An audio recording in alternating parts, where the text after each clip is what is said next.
వాళ్ళు ఏమాత్రం నోరు మెదిపినా ప్లాన్ మొత్తం తారుమారవుద్ది. ఏం చేసిన వాళ్ళని జైలు నుంచి తప్పించండి. స్పాట్ ఎంత ట్రబుల్ అయినా పర్వాలేదు. ఏ మూమెంట్ ని లెక్క చేయకండి. వెళ్ళండి.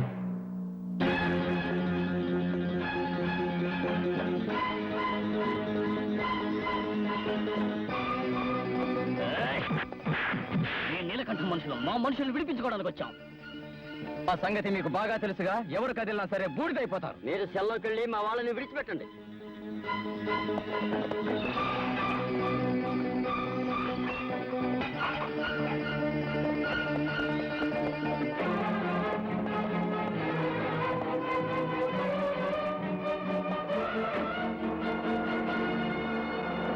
బాప్రే, ఎంత పరిశ్రమ చేసిండు. మీరు నిజం చెప్పేశారమని ఎంత భయపడ్డామో తెలుసా? అసలు వాళ్ళకి ఏం చెప్పారో చెప్పండి. మీరు ఈ పాటికి విషయం అంతా చెప్పేస్తుంటారని ప్లాన్ అంతా మార్చేశాడు. అంటే సీఎం ని నవంబర్ 14 చంపడం లేదా?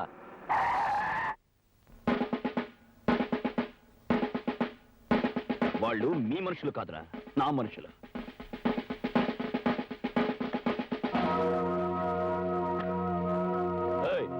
వీళ్ళని తీసుకెళ్ళి లోపల పారేయండి రా.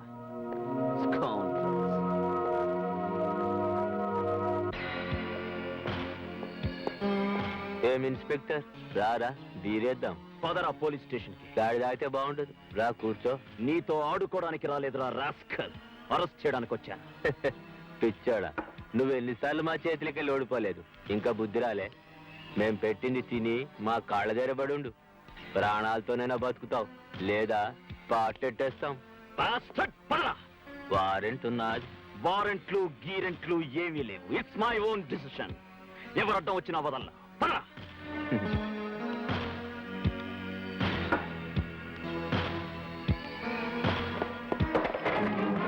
ఎవరికి రా ఫోన్ చేస్తున్నా? నువ్వేం చేసుకుంటావు చేసుకోపో, నేను రాను. నిన్ను బ్రతిమాలడానికి రాలేదురా, ఈడ్చుకెళ్ళడానికి వచ్చాను. రాస్కల్.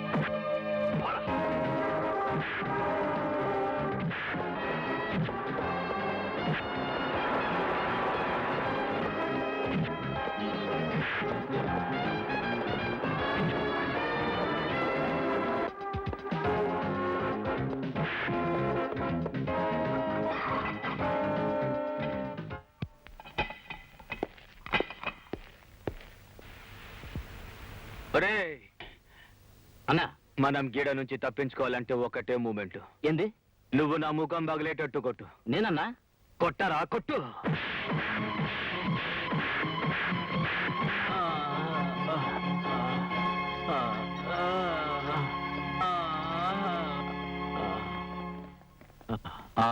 చూడండి నీలకంఠం గారు, మేము జర్నలిస్టులం. మీ నుండి మాకు కొన్ని సమాధానాలు కావాలి.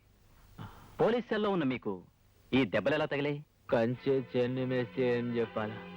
నన్ను ఎందుకు అరెస్ట్ చేశారని కారణం చెప్పమని అడిగాను. ఆ ఇన్స్పెక్టర్ విజయ్ నన్ను జైల్లో కుళ్ళబొడిచాడు. నన్ను కొట్టండి, చంపండి, కానీ నేను చేసిన నేరం ఏమిటని మళ్ళీ అడిగాను. అంతే, నన్ను కింద పడేసి బూట్కలతో తన్ని మరీ కొట్టాడు. అతను ఉద్రేకంతో క్రూరంగా నీలకంఠాన్ని కొట్టడం అన్ని వర్గాల ప్రజల్లో భయభ్రాంతులను కలిగించడమే కాకుండా పోలీస్ డిపార్ట్మెంట్ మీద గూండాలన్న చెడుభావం కలిగింది. ప్రతిపక్షాలు, రాజకీయ వర్గాలు, మహిళా మండలులు అన్నీ ఈ చర్యను తీవ్రంగా ఖండించాయి. చిన్నప్పటి నుంచి వాడంతే. ఉద్రేకం వస్తే వాడు ఏం చేస్తాడో వాడికే తెలియదు.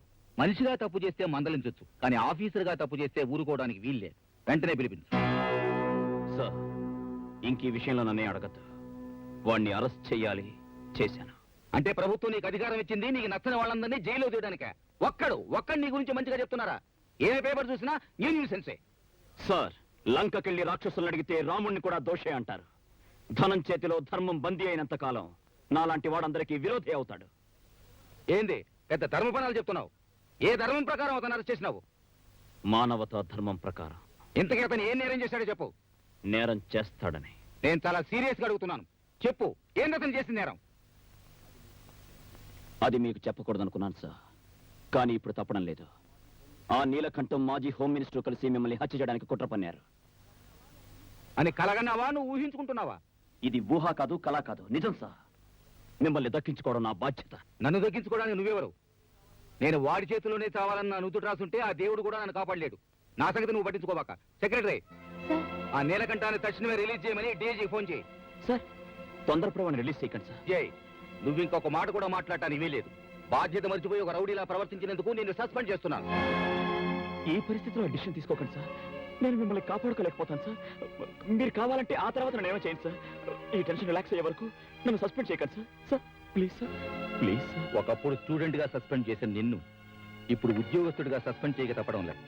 నువ్వు ఎందుకు ఇలా అయిపోతున్నావో అర్థం కావడం లేదు. ఏం మాట్లాడుతున్నావో ఏం చేస్తున్నావో నీకే తెలియడం లేదు. ఈ ఉద్రేకంతోటే మల్లెపూ లాంటి ఇల్లాల్ని పోగొట్టుకున్నావు. ఈ వృత్తి నీకు నీ మనస్తత్వానికి సరిపడేది కాదు. ఈ పరిస్థితిలో నువ్వు ఇక్కడ ఉండడం క్షేమం కాదు.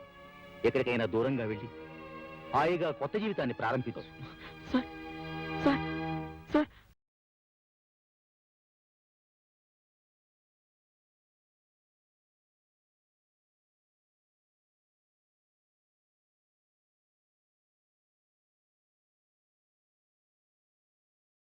ప్రజాస్వామ్యవాది నీలకంఠం గారు పోలీసుల దౌర్జన్యం నీలకంఠం గారు పోలీసుల ఆగడాలు ప్రజాస్వామ్యవాది నీలకంఠం గారు పోలీసుల దౌర్జన్యం